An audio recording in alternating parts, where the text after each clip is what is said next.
अमित, राहुल और विक्रम बचपन के दोस्त थे। तीनों ही रोमांच और मस्ती के दीवाने।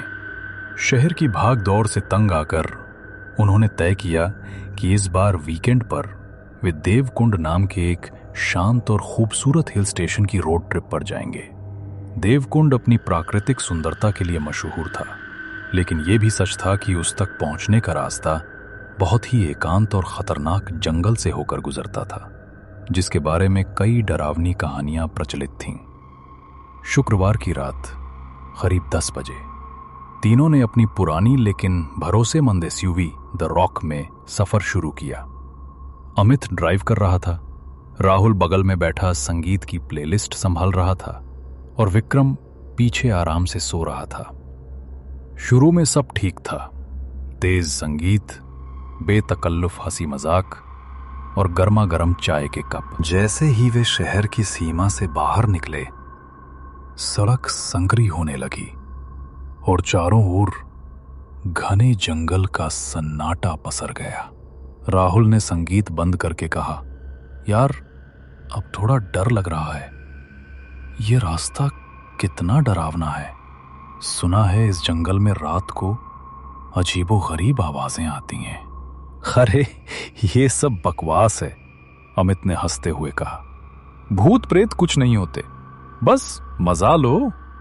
विक्रम, जो नींद से जागा था, ने अपनी खिड़की के शीशे पर एक उंगली फेरी और बाहर झांका।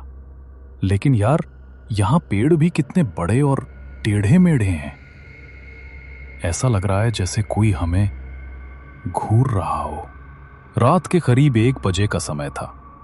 चांद पूरी तरह बादलों में छुप गया था और सड़क पर पिच ब्लैक अंधेरा था। अमित ने हेडलाइट्स की रोशनी को हाई बीम पर किया, लेकिन जंगल की गहराई उसे भी निगल रही थी। तभी एक तीखी और भयानक आवाज के साथ उनकी कार झटके से रुक गई। क्या हुआ?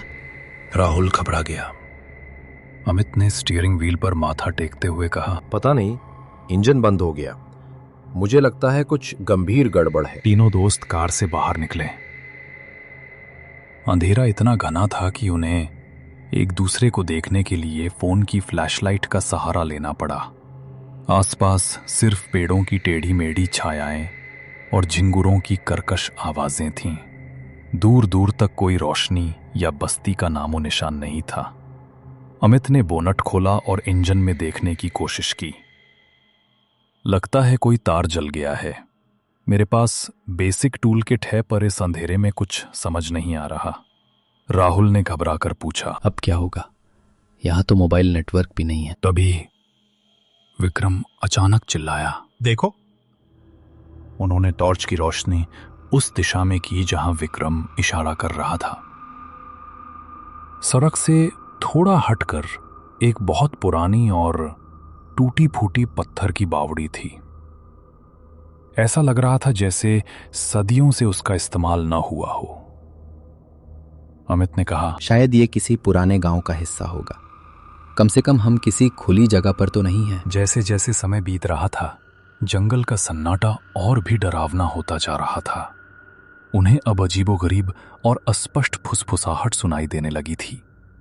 ऐसा लग रहा था जैसे कई लोग आपस में धीमी आवाज में बात कर रहे हों, लेकिन उनकी बात समझ नहीं आ रही थी। राहुल ने कांपते हुए पूछा, ये कैसी आवाजें हैं? क्या तुम लोगों को भी सुनाई दे रही हैं? अमित और विक्रम ने एक दूसरे की ओर देखा। उनकी आंखों में भी डर था। अचानक बावड़ी के पास से एक जोरदार ठहाका गूंजा। वो किसी इंसान की हंसी नहीं थी, वो बेहद भयानक और राक्षसी थी। तीनों के रोंगटे खड़े हो गए। चलो वापस कार में चलते हैं। वे तेजी से कार में घुसे और दरवाजे बंद कर लिए। अमित ने फिर से कार स्टार्ट करने की कोशिश की, पर नाकाम रहा। तभी कार के विंडशील्ड पर किसी ने जोर से खटखटाया। तीनों दोस्त चीख पड़े। उन्होंने डरते डरते ऊपर देखा। विंडशील्ड पर जहां से आवाज आई थी, उन्हें एक महिला का धुंधला सा चेहरा दिखाई दिया। वो सफेद कपड़ों में थी और उसकी आंखें अंधेरे में चमक रही थीं। उसके बाल बिखरे हुए थे और चेहरे पर एक डरावनी सूखी मुस्कान थी। राहुल ने लगभग रोते हुए कहा, वो कौन है? वो आकृति कुछ देर तक उन्हें घूर कर देखती रही, फिर अचानक कार के बोनट पर चढ़ गई और जोर जोर से खरोंचने लगी। मेटल की रगड़ से निकलती तीखी आवाज उनके कानों को फाड़ रही थी। अमित ने हिम्मत करके हॉर्न बजाया। जोरदार हॉर्न की आवाज से वो आकृति एक पल को रुकी और फिर अचानक गायब हो गई। कुछ देर तक सन्नाटा रहा। तीनों दहशत में जमे हुए थे। विक्रम ने कहा, हम यहां से तुरंत निकलना होगा, ये जगह ठीक नहीं है।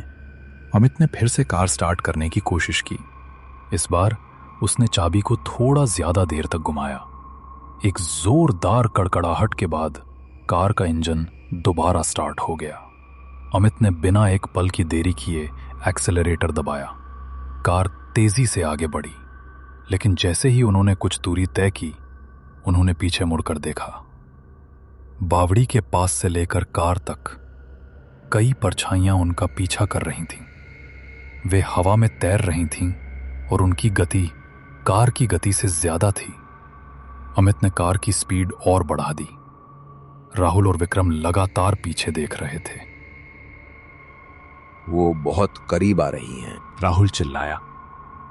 तभी उन्होंने देखा कि सड़क के किनारे से वही सफेद कपड़े वाली महिला उनकी तरफ दौड़ती हुई आ रही थी। उसकी गति एक इंसान की गति नहीं थी। वो पलक झपकते ही कार के सामने आ गई। अमित को ब्रेक लगाने का मौका नहीं मिला। धड़ाम! कार एक भयानक आवाज के साथ किसी चीज से टकराई और पूरी तरह घूम गई। अमित ने किसी तरह कार को संभाला और सड़क पर वापस लाया।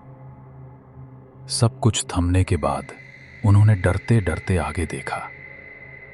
सड़क पर कोई महिला नहीं थी, बस एक बड़ा सा खून से सना हुआ पत्थर पड़ा था। अगले कुछ मिनटों तक अमित पागलपन की हद तक तेज गाड़ी चलाता रहा। वो बस अंधेरे जंगल से बाहर निकल जाना चाहता था। पीछे मुड़कर किसी ने नहीं देखा। करीब आधे घंटे बाद उन्हें दूर एक छोटी सी रोशनी की किरण दिखाई दी, शायद किसी ढाबे या गांव की।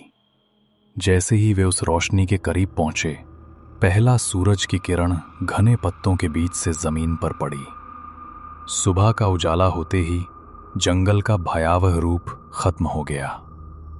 अब सब कुछ सामान्य लग रहा था। वे एक छोटे से ढाबे के पास रुके। अमित ने हांफते हुए इंजन बंद किया। तीनों कार से बाहर निकले और सबसे पहले अपनी कार की ओर देखा।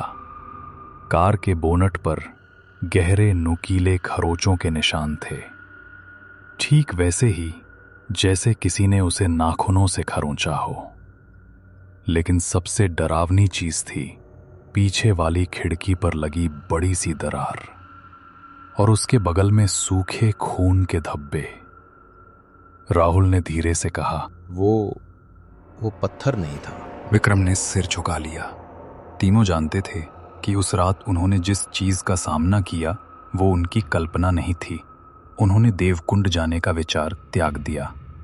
बिना कुछ बोले अमित ने कार को यू टर्न लिया और वापस शहर की ओर चल दिया।